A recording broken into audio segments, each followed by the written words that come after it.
Ces images incroyables ont été capturées par le télescope spatial James Webb. On nous dit qu'elles montrent des étoiles nouvellement formées. Le télescope James Webb vient de capturer la première véritable image de l'Atlas à 3 yeux. Ce moment a marqué un tournant. Chaque pixel de cette nouvelle image évoquait des mondes au-delà du nôtre, la présence d'un voyageur venu d'un autre coin de la galaxie traversant notre voisinage solaire, et l'extraordinaire possibilité que nous soyons en train d'observer quelque chose d'inédit avec une telle clarté. Avant de commencer, n'oubliez pas de liker et de vous abonner pour ne rien manquer. Dès les premières esquisses du projet, les astronomes savaient que l'Atlas à 3 yeux était exceptionnel. Découvert début juillet 2025 par le système de relevé Atlas, il s'agit du 3e objet interstellaire confirmé à ce jour.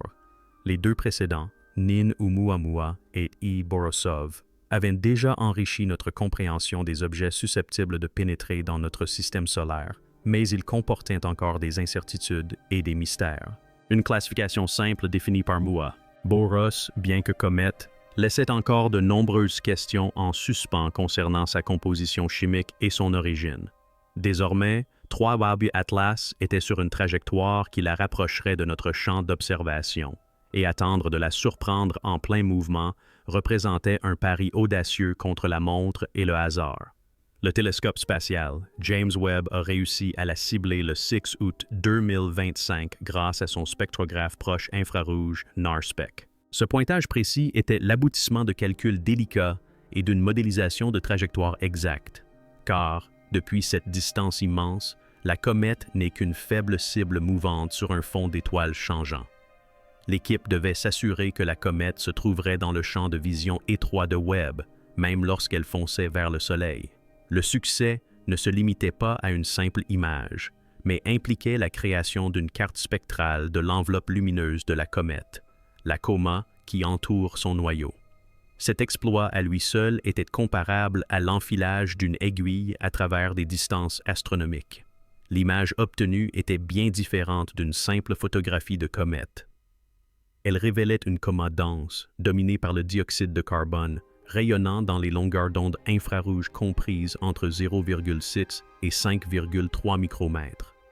Au sein de cette lueur, des signatures de vapeur d'eau, de monoxyde de carbone, de glace d'eau, de poussière et de molécules à l'état de traces comme l'OCE étaient faibles mais présentes.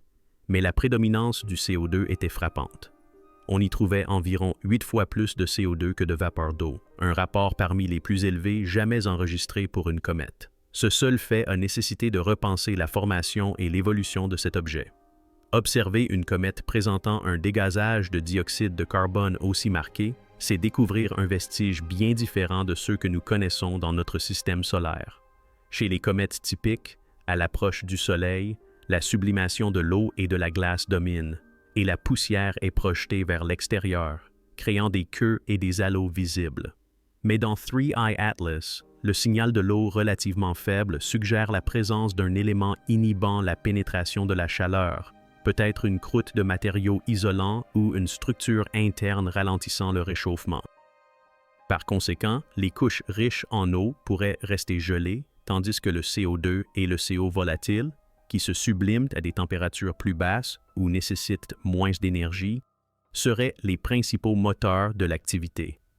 L'équilibre entre poussière, gaz et glace dans cette coma constitue une empreinte digitale de l'histoire de la comète, qui reflète probablement les conditions d'une pouponnière stellaire totalement différente.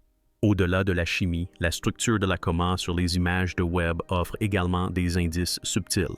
L'augmentation des émissions en direction du Soleil suggère que le dégazage est plus intense du côté exposé au Soleil, ce qui n'est pas surprenant.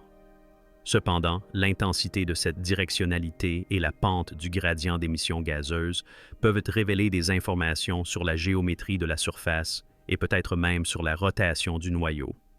La prédominance des émissions gazeuses sur de vastes étendues implique que la comète perd de la matière sur de larges zones, et non pas seulement par des évents isolés.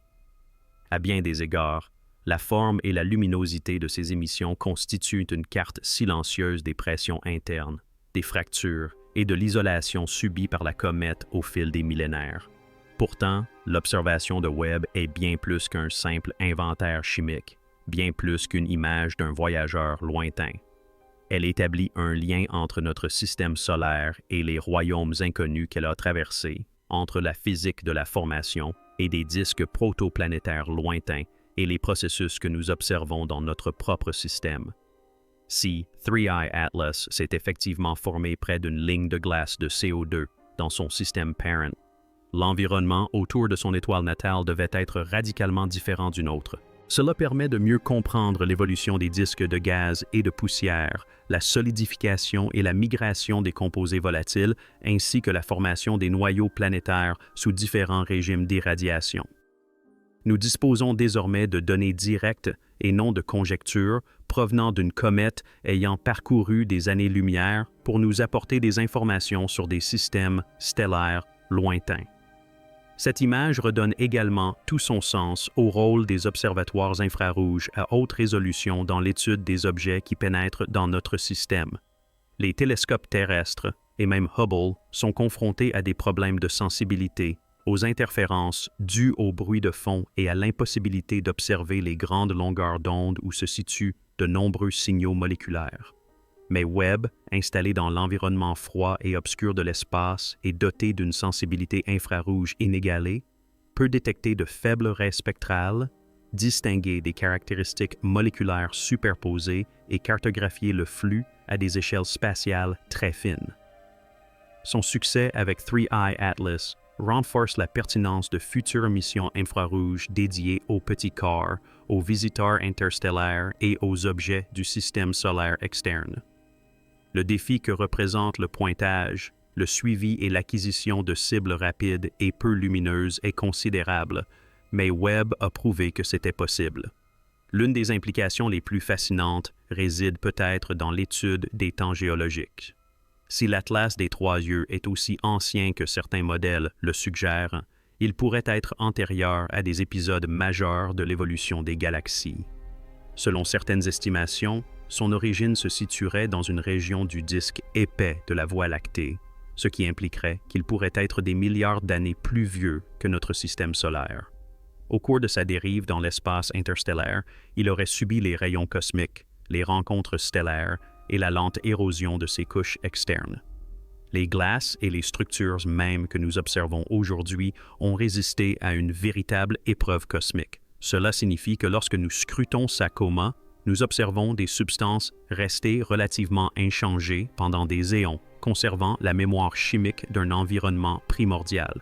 Cette mémoire pourrait refléter des gradients chimiques, des environnements d'irradiation ou des séquences de congélation d'un système primordial totalement différent du nôtre. L'image de Webb est ainsi une capsule temporelle, offrant une archive du patrimoine moléculaire d'un monde lointain. La trajectoire que suit actuellement l'Atlas des Trois Yeux à travers notre système solaire est également riche en opportunités d'observation à mesure qu'il s'approche du Soleil. L'activité devrait s'intensifier.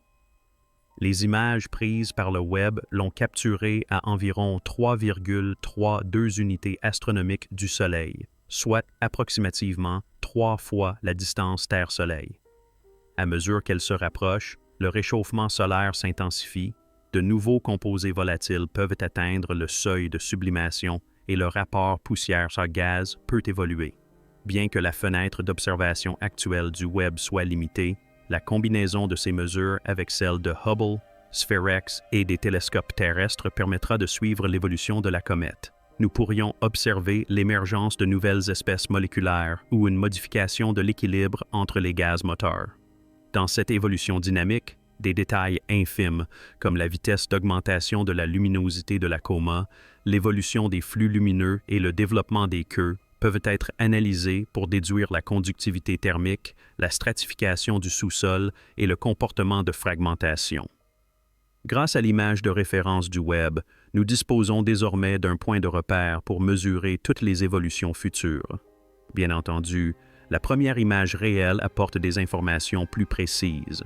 Il ne s'agit pas d'un simple label de prestige. Les télescopes précédents, dont Hubble, avaient de capturer des images de 3 longueurs d'onde de l'Atlas X100, mais souvent dans des longueurs d'onde invisibles, avec une sensibilité limitée aux faibles émissions moléculaires et une discrimination spectrale moindre. La portée infrarouge de Webb, associée à la spectroscopie, transforme une simple image en un ensemble de données multidimensionnelles, spatiales, spectrales et chimiques. C'est comme si les images précédentes nous offraient une esquisse impressionniste. Webb nous a livré une peinture polychrome, haute fidélité, regorgeant de détails cachés. Là où les clichés antérieurs traçaient les contours du coma, Webb a exploré l'intérieur, révélant sa structure interne, ses gradients d'émission et ses signaux chimiques profonds. Cette différence ne représente pas un simple progrès graduel. Il s'agit d'un bond en avant dans la qualité des recherches que nous pouvons mener sur ces visiteurs si rares. Ce bond en avant s'accompagne de la responsabilité d'interpréter avec discernement, d'éviter les excès et de modérer les spéculations. L'image ne peut pas encore tout confirmer. Le noyau demeure enveloppé d'une brume et l'imagerie directe du cœur solide reste difficile. L'abondance relative de certaines espèces à l'état de trace est incertaine et les effets d'isolation complexifient les modèles simples de sublimation. Néanmoins, l'image ouvre la voie. Elle invite les théoriciens à affiner les modèles de dégazage, à recalculer les scénarios de stratification de la glace et à simuler l'évolution possible de l'histoire thermique et dynamique d'une telle comète. Elle offre un point d'ancrage concret dans un domaine jusqu'alors essentiellement hypothétique. Les implications dépassent le cadre de l'Atlas des trois yeux. Si le Webb parvient à capturer une telle cible avec autant de succès, cela laisse entrevoir un avenir où les comètes interstellaires ne seront plus de simples curiosités éphémères, mais des objets prévisibles et analysables. Imaginez découvrir un nouvel objet interstellaire et pointer immédiatement des télescopes spatiaux vers lui pour des analyses moléculaires, suivre son évolution jour après jour, voire organiser des missions rapides pour le rejoindre ou traverser sa queue. Cette possibilité transforme les objets interstellaires, autrefois considérés comme des curiosités passagères, en sujets d'études courants en astrophysique. En ce sens, le succès de l'Atlas à trois yeux de Webb marque un tournant. Les comètes interstellaires pourraient devenir une composante essentielle de l'exploration spatiale plutôt que de simples curiosités. Ils jettent les bases de l'ère à venir d'une science systématique des comètes interstellaires. De plus, la richesse des données contenues dans l'image du Webb souligne l'importance de la synergie entre divers observatoires, longueurs d'onde et techniques. Aucun télescope ne pouvait, à lui seul, recueillir toutes les informations nécessaires. C'est pourquoi les atouts du Webb en spectroscopie infrarouge complètent l'imagerie visible, les capteurs ultraviolets, les études radar et les missions spatiales in situ. La première image réelle est fascinante, non pas parce qu'elle est isolée, mais parce qu'elle s'intègre à un réseau d'observations visant à reconstituer l'histoire complète des trois atlas oculaires, leur origine, leur voyage et leur destin. En ce sens, cette image est un signal d'alarme. Soyons prêts. Que les télescopes s'entraînent en amont. Que les responsables de mission prévoient des stratégies de rendez-vous. Que les simulations soient exécutées en prévision de la prochaine visite interstellaire. La capture des trois atlas oculaires par le Webb n'est pas seulement un triomphe immédiat, mais un phare pour les missions futures. Une démonstration que, lorsque ce visiteur rare arrive, nous pouvons être prêts. Des yeux et des instruments prêts à explorer un fragment d'un autre système solaire traversant le nôtre. L'image de l'Atlas des trois yeux sur Internet a ouvert une porte. Mais nous nous y enfonçons maintenant, pénétrant sur le terrain de la spéculation, solidement ancré dans l'observation, où de nouvelles questions jaillissent comme le vent solaire qui repousse les récits commentés. Cette image n'était que le début. L'histoire de l'Atlas des trois yeux se dévoile comme un puzzle vivant complexe, plus riche en mystères que nous ne l'avions imaginé. Les dimensions physiques de l'Atlas des trois yeux exigent une attention particulière. D'après les observations réalisées jusqu'en août, la limite supérieure de son diamètre est d'environ 3,5 mètres, 5,6 km, bien qu'il puisse être aussi petit que 1444 milles environ. Cette incertitude quant à sa taille est loin d'être négligeable. Pour un corps qui perd des gaz et de la poussière, le rayon est crucial pour déterminer la surface active, la profondeur de pénétration des ondes thermiques et la façon dont la conduction thermique interne pourrait régir son activité. Un noyau plus gros et plus massif pourrait résister au recul dû au dégazage, ce qui expliquerait pourquoi 3 East Atlas ne présente quasiment aucune accélération non gravitationnelle mesurable malgré des signes évidents d'émission de gaz. Cette inertie apparente suggère une densité ou une rigidité extraordinaire de sa structure, ou une masse si importante que les poussées typiques des jets cométaires sont négligeables en comparaison. C'est un paradoxe, être à la fois dynamique et inerte. Il y a ensuite la trajectoire qu'elle a suivie, traversant le système solaire sur une trajectoire hyperbolique si extrême qu'elle figure parmi les orbites les plus dynamiques jamais enregistrées. Cette trajectoire révèle non seulement qu'elle traverse notre système, mais aussi qu'elle provient d'un champ lointain, découplé de l'influence de notre Soleil jusqu'à récemment. Sa direction d'origine pointe vers les environs du Sagittaire. Mais remonter jusqu'à l'étoile natale d'une comète, c'est comme essayer de retrouver une goutte de pluie dans son nuage au milieu d'un orage. Dot. Quel que soit le choc gravitationnel qui l'a éjecté de son système parent, il a dû être spectaculaire. Un passage stellaire rapproché, une collision planétaire ou l'influence passagère d'une étoile binaire. Cela nous indique à lui seul que les comètes interstellaires ne sont pas de vagabonds tranquilles, mais des survivantes d'éjections violentes. Ce qui rend encore plus étrange I-Atlas, c'est la précocité de son activité. De nombreuses comètes présentent un dégazage négligeable jusqu'à ce qu'elles s'approchent profondément de l'orbite de Jupiter. Or, I-Atlas semble avoir commencé à manifester une coma à des distances bien plus importantes, une activation anormale par rapport aux comètes typiques.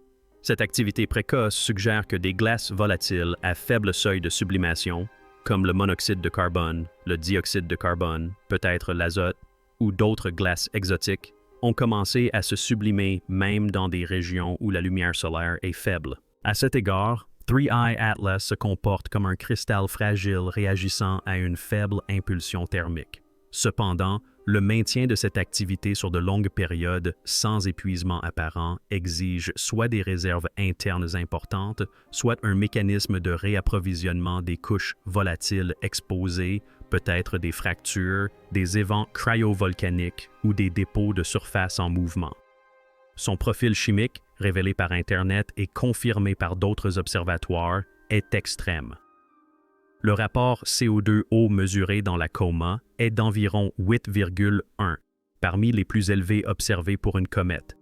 Si l'on ajoute à cela des détections, quoique plus faibles, de CO, de vapeur d'eau, de glace d'eau et d'espèces traces comme l'OCS, on obtient un cocktail moléculaire bien loin des normes cométaires moyennes. Ce déséquilibre suggère que l'environnement dans lequel 3I Atlas s'est formé, ou le processus qu'il a subi, était fortement orienté vers la rétention ou l'augmentation du CO2.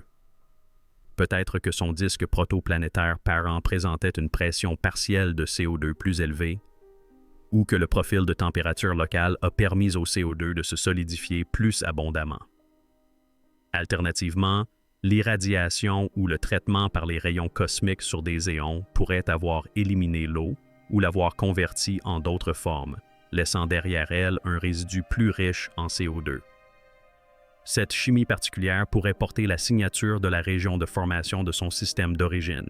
Pourtant, l'image elle-même recèle des informations structurelles dans les données du web. Les gradients spatiaux d'émission suggèrent l'existence de zones de dégazage étendues, plutôt que de sources en jet étroit. Le gaz semble émaner largement des régions exposées au Soleil, mais avec une décroissance moins abrupte que ne le prédisent les modèles de taches de surface pure. Ceci suggère des réseaux de fractures conductrices souterraines ou des zones de sublimation stratifiées qui puisent dans les couches inférieures à la surface immédiate. La coma, à grande échelle, apparaît floue, mélangeant de multiples sources d'émission. Ce flou recèle des informations sur la profondeur de pénétration de la chaleur, la vitesse de diffusion du gaz vers l'extérieur et les interactions entre la poussière et le gaz lors de leur propagation. Le profil de luminosité radiale, une fois déprojeté, permet d'obtenir une carte de densité de colonnes de gaz qui contraint à son tour la vitesse du gaz et les coefficients de diffusion. Par ailleurs, le mouvement de la poussière par rapport au gaz est également révélateur. La poussière est entraînée par le flux gazeux, mais peut accuser un retard ou se découpler si les grains deviennent trop gros ou si la résistance du gaz est faible. La largeur relative de la queue de poussière par rapport à la queue de gaz pourrait fournir des indices sur la distribution granulométrique, les forces de cohésion et la fragmentation au sein de la coma. La persistance de gros grains peut indiquer que la poussière n'est pas emportée violemment par le vent, mais plutôt soulevée en douceur. Si une fragmentation se produit à l'intérieur de la coma, cela peut signaler des cascades collisionnelles au sein du nuage de poussière, reflétant ainsi la turbulence, les gradients de densité et éventuellement des collisions internes de grains ou d'agrégats de glace. Le spectre du Webb couvrant les longueurs d'onde d'environ 0,6 à 5,3 micromètres, il englobe les zones où se produisent de nombreuses raies d'absorption et d'émission moléculaires.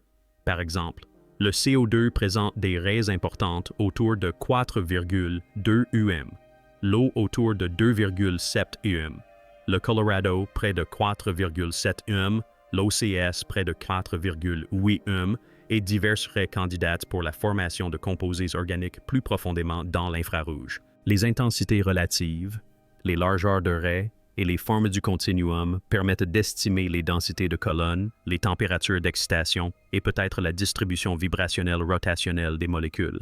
Ces diagnostics permettent de distinguer les molécules froides non excitées des populations plus chaudes proches des sources hydrothermales actives. Ils peuvent également détecter l'absorption par la poussière ou les glaces en transit, masquant ainsi le gaz ambiant froid. La forme de l'émission continue pourrait révéler des gradients de température ou une rémission de poussière. Un autre aspect fascinant réside dans les rapports isotopiques. Si les données du GWST présentent une résolution et un signal suffisamment élevé, les isotopes du carbone 13 C12C, de l'oxygène Dix-8O16, du deutérium et de l'hydrogène dans l'eau ou les composés organiques pourraient être déterminés. Ces rapports sont de puissants traceurs des conditions initiales. Ils permettent une comparaison avec les valeurs de référence isotopiques du système solaire, des comètes, des météorites et même du milieu interstellaire. Si l'Atlas I présente des rapports isotopiques extrêmes ou exotiques, il pourrait différer de manière quantifiable des matériaux connus du système solaire, renforçant ainsi son origine externe. S'il se rapproche des valeurs du système solaire, cela suggérerait une certaine universalité de l'évolution ou du mélange chimique.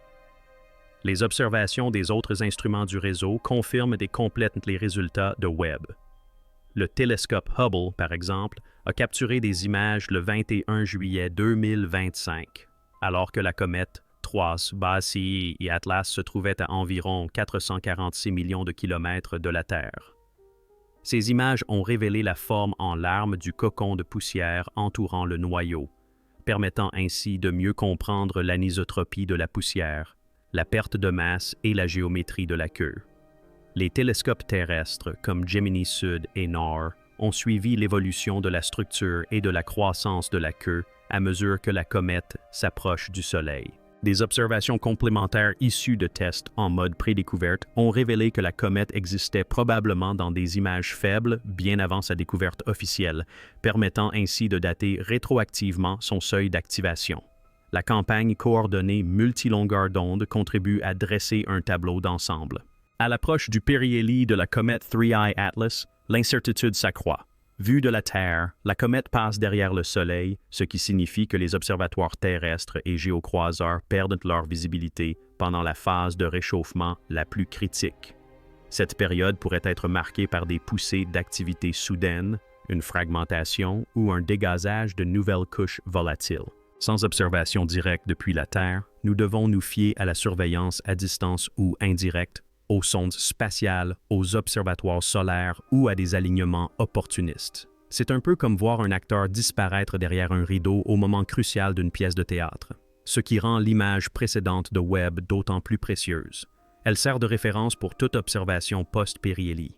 Si la comète perd de la matière de façon significative, se fracture ou révèle de nouvelles zones d'émission par la suite, nous pourrons détecter des écarts par rapport au schéma de base et des changements structurels. Vu de l'extérieur, le passage de 3I Atlas le mènera près de Mars, peut-être suffisamment près pour que les orbiteurs martiens puissent photographier sa coma ou queue depuis un point de vue optimal. Plus tard, il passera près de Jupiter, offrant une nouvelle occasion d'observation à distance, voire même un survol par une sonde si les trajectoires des engins spatiaux sont alignées. Ces rencontres pourraient fournir des données à différentes distances solaires, permettant ainsi une sorte de vision radiale de la trajectoire des comètes à travers les régimes de chauffage solaire. D'un point de vue cosmochimique, l'Atlas VT offre un point de référence pour comparer les environnements de formation des différentes étoiles.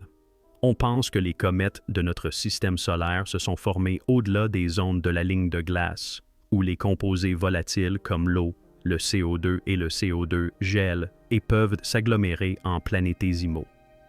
La présence d'une teneur en CO2 exceptionnellement élevée dans ce visiteur interstellaire suggère que, dans son système parent, le CO2 a pu jouer un rôle plus prépondérant, ou que les gradients de température et de pression ont permis au CO2 de geler et de s'accumuler sur une plus grande étendue radiale.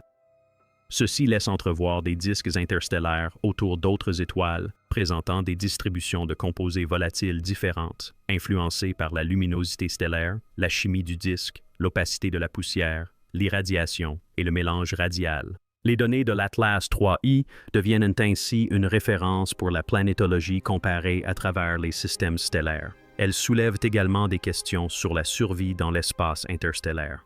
Pour rester intacte durant le long voyage depuis son origine jusqu'à nous, l'Atlas 3i a dû résister aux rayons cosmiques, à l'érosion par les micrométéorites, au cycle thermique et au passage d'étoiles. La conservation de réservoirs profonds de composés volatiles et de son intégrité structurelle malgré de faibles collisions témoigne de sa robustesse. Certaines de ces couches externes ont peut-être disparu. Il ne reste peut-être qu'un squelette après des éons d'érosion. Si les glaces internes sont protégées, elles pourraient conserver des compositions primordiales remontant aux premiers temps de la galaxie. La distinction entre comètes interstellaires et comètes du système solaire pourrait s'estomper si de nouveaux visiteurs arrivent.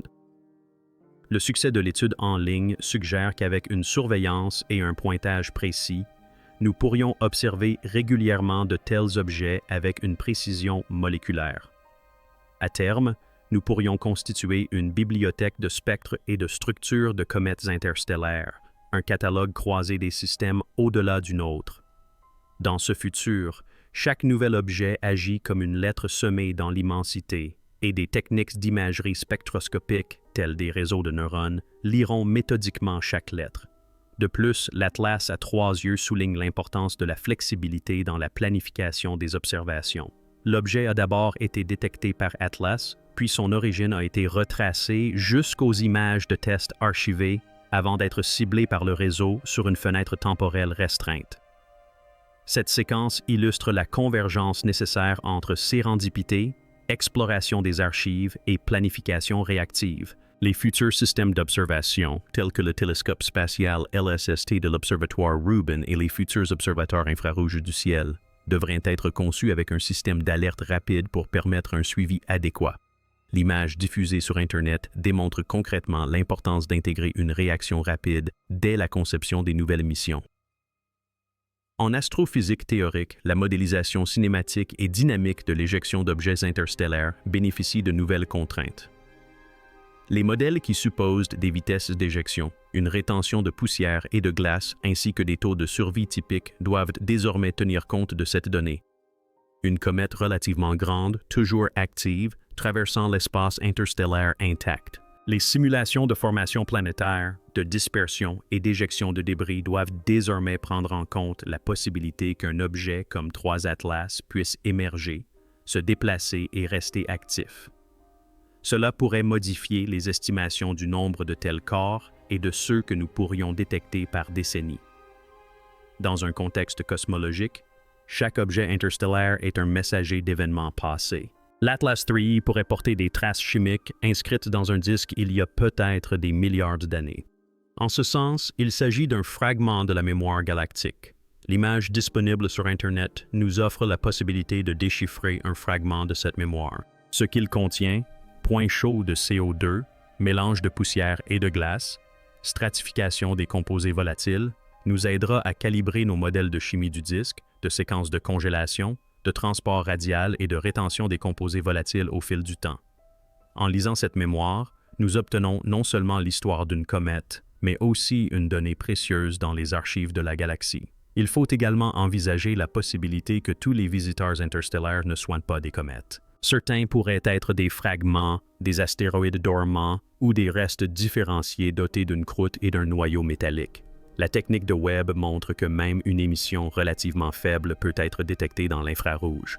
Ainsi, même des objets présentant une émission minimale pourraient révéler des signes de composés volatiles résiduels ou de subtiles signatures thermiques. Avec le temps, nous pourrions découvrir une taxonomie plus large des corps interstellaires, et pas seulement ceux qui émettent de la lumière. Le champ d'étude révélé par l'image de Webb s'entremêle déjà avec des mystères plus profonds, et la lumière qu'elle a captée continue de se diffuser dans le discours scientifique. Il reste encore beaucoup à dire sur la façon dont cette image s'intègre à la cascade d'observations qui s'accumulent, et plus encore sur les nouvelles directions que le comportement de la comète nous invite à explorer. Les études polarométriques offrent l'une des perspectives les plus novatrices. Des travaux récents mesurant la polarisation de la lumière réfléchie par la coma et la poussière de 3 comètes I-Atlas, c'est-à-dire la façon dont la lumière solaire diffusée s'aligne préférentiellement, révèlent qu'elle présente une branche de polarisation négative exceptionnellement profonde et étroite. Dans une série d'observations, le degré de polarisation négative atteint environ 2,7% pour un petit angle de phase de septègue et s'inverse autour de 10 septègues. Cette combinaison, une forte polarisation négative à de faibles angles et un angle d'inversion étroit, est rare parmi les astéroïdes et les comètes de notre système solaire. Elle suggère que les grains de poussière de la coma possèdent des propriétés de diffusion uniques, peut-être de petite taille, des textures de surface particulières ou une paracité élevée. De telles caractéristiques polarométriques pourraient classer EOX-Atlas dans une catégorie d'objets distincts, élargissant ainsi la diversité des visiteurs interstellaires connus. La détection d'eau est l'une des notes les plus subtiles de la symphonie de données qui se dessine. Des observations ultraviolettes réalisées à l'Observatoire Neil Gerald Swift ont permis d'identifier une émission de radicaux hauts, souvent traceurs de la sublimation de l'eau, aux alentours de 3,85 angstroms. Ceci suggère un taux de production d'eau de 1,35 T27 molécules par seconde, soit environ 40 kg par seconde, à une distance héliocentrique de 3,51 UA. Bien que faible par rapport au dégazage de CO2, cette signature de l'eau est significative. Elle place 3I Atlas parmi les rares comètes pour lesquelles une activité liée à l'eau est confirmée, même à des distances relativement importantes du Soleil, où la glace d'eau est plus difficile à sublimer. Selon ces estimations, au moins 20% de la surface de la comète pourrait déjà être active, une proportion élevée comparée à de nombreuses comètes du système solaire. De plus, la présence de gros grains de glace dans la coma pourrait constituer une source étendue de vapeur d'eau, libérant des molécules plus loin du noyau. La détection de nickel dans la coma, rapportée par certaines campagnes télescopiques, enrichit encore ce tableau chimique. Le nickel, un métal rarement mentionné dans les commentaires, indique qu'une fraction de la poussière pourrait contenir des inclusions métalliques ou réfractaires, suggérant un processus de formation à haute énergie, un chauffage par choc ou un environnement de disques protoplanétaires riches en phases métalliques. Combiné à la prédominance marquée du CO2 sur l'eau dans la coma, un rapport CO2H2O d'environ 8, probablement parmi les plus élevés jamais enregistrés, cette composition chimique complète dresse le portrait d'un corps formé dans des conditions très différentes de celles des comètes de notre système solaire. Le mouvement de la comète continue également de susciter l'intérêt. Sa vitesse est exceptionnellement élevée, de l'ordre de 130 ms, environ 210 km/h, une vitesse supérieure à celle de Oumuamua et de Boris, ce qui implique une origine plus ancienne et un voyage interstellaire plus long. Certaines estimations, basées sur la vitesse et la trajectoire, situent son âge entre 3 et 11 milliards d'années, la rendant potentiellement bien plus ancienne que notre système solaire. Si cette hypothèse est correcte, la comète Atlas aurait dérivé à travers la galaxie pendant des éons, rencontrant divers champs de rayonnement, traversant des nuages moléculaires, subissant des collisions avec des micrométéorites et accumulant des couches d'altérations chimiques, tout en conservant suffisamment de composés volatiles pour se dégazer aujourd'hui. La structure interne du noyau constitue une autre zone d'ombre, désormais mieux comprise. Le fait que la comète ne présente quasiment aucune accélération non gravitationnelle mesurable, malgré un dégazage actif, est en soi anormal. Dans les comètes plus typiques, le recul des jets de gaz en évaporation peut légèrement modifier leur orbite. Mais la comète à 3 yeux semble suffisamment massive ou structurellement rigide pour que ces forces ne la perturbent pas de manière perceptible. Cela suggère une densité élevée, une forte cohésion ou une structure en coquille qui atténue la poussée asymétrique. Certaines analyses estiment sa masse à plus de 3,3 x 1010 tonnes. Malgré les grandes incertitudes, le rapport masse-taille devient crucial. Un noyau de plusieurs kilomètres de diamètre, dans la partie supérieure des estimations, posséderait une inertie suffisante pour résister aux perturbations dues au dégazage. Alors qu'un corps plus petit, chargé de parité interne ou de fractures, serait plus facilement dévié, la trajectoire de la comète à travers notre voisinage solaire est le théâtre où la dynamique et la chimie se rencontrent. Sa trajectoire hyperbolique lui impose un passage unique, au plus près, puis éloignement, sans jamais revenir. Elle devrait atteindre Parhelia vers la fin octobre 2025, se rapprochant approximativement de l'orbite de Mars avant d'être à nouveau projetée vers l'extérieur. Durant cette phase d'approche, l'observatoire 3i Atlas révèle déjà une activité croissante. À mesure que le réchauffement solaire s'intensifie, de nouveaux composés volatiles pourraient se réactiver et influencer la morphologie de la coma et de la queue. Le problème est qu'une partie de cette phase cruciale sera cachée par le Soleil depuis la Terre, ce qui complique la surveillance continue depuis le sol. Les observations spatiales et celles effectuées depuis des plateformes en orbite solaire pourraient combler certaines lacunes, mais une grande partie de cette intense activité thermique se déroulera probablement hors de notre champ d'observation immédiate. La queue de la comète devient de plus en plus visible. Les images prises depuis le sol par Gemini Sud montrent l'apparition d'une queue qui s'étend. Ce phénomène témoigne d'une accélération de la perte de poussière et de gaz sous l'influence du Soleil. À mesure que cette queue s'allonge, sa morphologie, sa courbure, son angle d'ouverture, sa largeur et la dispersion de ses particules reflèteront les forces dynamiques, la pression de radiation, la résistance des gaz et la physique de la fragmentation. En suivant l'évolution de cette queue au fil du temps, les scientifiques pourront contraindre la taille, la distribution, la vitesse et le rapport masse-poussière-gaz des particules de poussière dans différents régimes de chauffage solaire. Un aspect particulièrement fascinant est de savoir si de nouvelles espèces moléculaires ou des composés volatiles exotiques apparaîtront à l'approche du Soleil. Certains composés volatiles nécessitent davantage de chaleur pour se sublimer et peuvent rester latents jusqu'à des distances plus proches. Si les premières observations de Webb étaient dominées par le CO2, la question est de savoir ce qui se trouve en profondeur. Une plus grande quantité de vapeur d'eau va-t-elle s'échapper? Les grains de poussière silicatée vont-ils commencer à libérer des espèces gazeuses d'origine minérale? Des composés organiques rares ou des composés azotés pourraient-ils se manifester? Chaque nouvelle molécule qui apparaît ou n'apparaît pas apporte des informations sur la stratification, les coefficients de diffusion, la perméabilité et les gradients thermiques à l'intérieur du noyau. L'émission de munitions. Cette possibilité repose sur la notion de comportement à seuil ou de commutation d'activation. À mesure que la température augmente, certaines particules peuvent franchir rapidement le seuil de sublimation, déclenchant des éruptions soudaines de gaz et de poussière. De telles transitions pourraient engendrer des pics de luminosité de la coma ou une perte de masse de la queue, voire provoquer une fragmentation de surface ou un effondrement localisé. La surveillance des sauts de flux soudains, des asymétries ou des jets transitoires devient essentielle durant les mois entourant le périhélie. Les archives offrent également une perspective rétrospective. Après sa découverte, le 1er juillet 2025 par Atlas, les astronomes ont localisé rétrospectivement des images faibles de la comète 3 yeux dans des ensembles de données d'archives, tels que TESS ou les précédents relevés du ciel d'Atlas, repoussant ainsi la zone de détection de la comète plus loin du Soleil qu'on ne le pensait initialement. Cette reconstitution rétrospective permet de mieux contraindre le moment où l'activité a débuté, l'évolution de sa luminosité et le début de son émission. La compréhension de la distance d'activation apporte des informations précieuses sur les seuils de volatilité et les caractéristiques d'isolation.